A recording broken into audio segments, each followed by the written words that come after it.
Transcription number 92, 100 words per minute.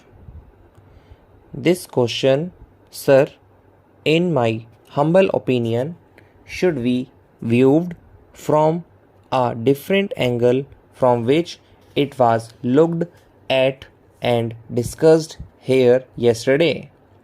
It is true that it is correct in principle that the railways whose entire capital at charge is drawn from the general revenues should be able to make a good contribution to the general revenues, but in applying this principle, care must be exercised. If we are looking at railway systems in advanced countries like the United Kingdom or the United States of America or any such countries, this principle no doubt could be applied on all fours. But in a country like India, whether it could be applied is a question that should be considered. It was argued that the railways have a long history, and because they have long been an established concern, they should now be able to contribute to the general revenues. Although it is true that the railways are a long established concern, still the circumstances under which the railways were run are not being examined here.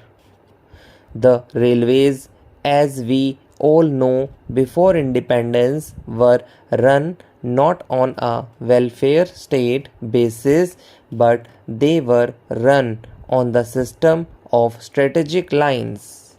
When the railway lines in India were formed, it was not the question of developing economic resources, it was not the question of linking up industrial centers, it was not the question of linking up the railway system with pilgrim centers or centers of density that prompted the authorities, the private companies to start the railways in India, but it was the strategic concern of the British government. Then they prompted these companies to form railways.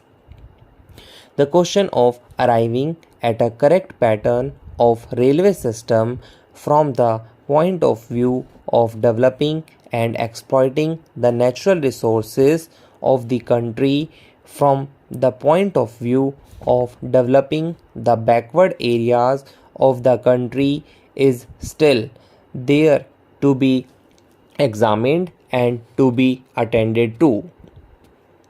Well, from this point of view, as anybody can see, there is much scope for developing the railways.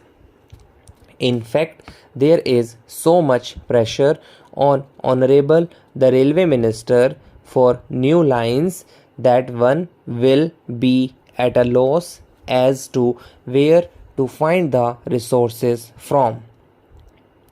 They have undertaken in the second part of the 5-year plan to construct new lines of 1500 kilometers in length.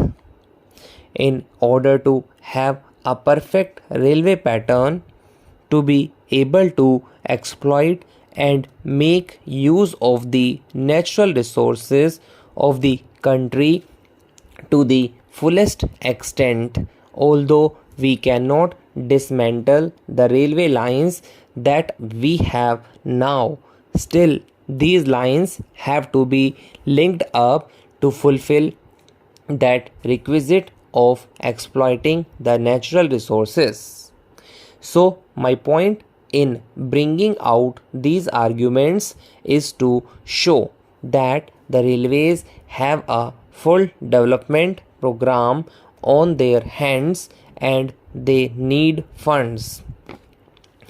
They can no longer draw from the general revenues of the country, as the railway finance is separated from the general finance.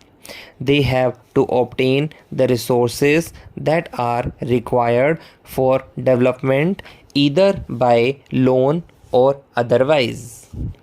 There is the other need also to be examined in this connection, the need of passenger amenities.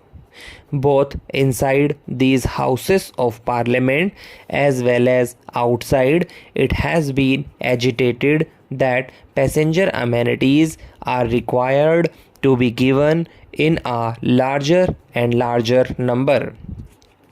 The second class passengers before independence did not get adequate amenities. In fact, the condition of the bogies, the condition of the waiting rooms, the condition of catering facilities, and the condition of housing, all these things needed much attention. Although the railways have now taken up the amenities program, and according to the recommendation of the convention committee, we are now earmarking rupees 3 crores per annum for this purpose. Still, I think it is totally inadequate. The railway administration has now recognized the fact that greater and greater passenger amenities are to be given, but they are not going on the right lines. I may make this statement clear by saying that they are not following proper lines with regard to the amenities that are to be given. I will take just one example and point out how they fall short of the requirements. Well, question of providing waiting halls for second class passengers has been a much mooted question, and that naturally gets a top priority in the amenities program. Well, the so-called waiting halls that are now provided are like this. The halls are there. The exit gate from the platform opens into the hall, and the entry gate into the platform opens into the hall, so much so that in fact the hall is only a passage. When people come and go, how can the second class passengers take rest here?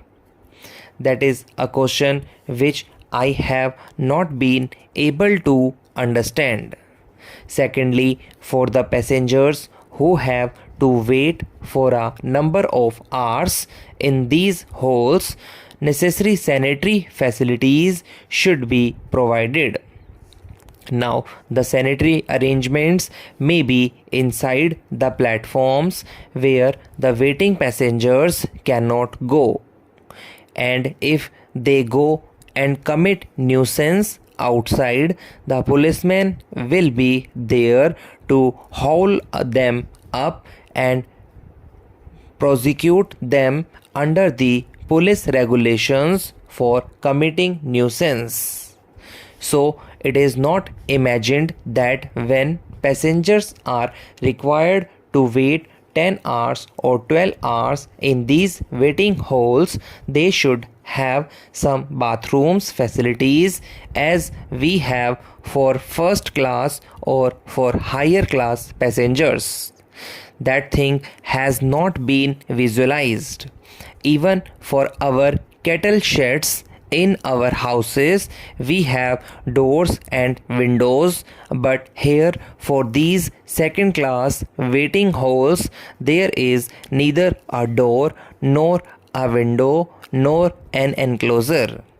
This I say to draw the attention of the authorities to think of these amenities in their proper portion.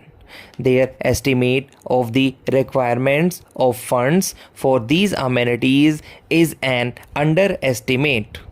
The needs for increasing the amenities are large.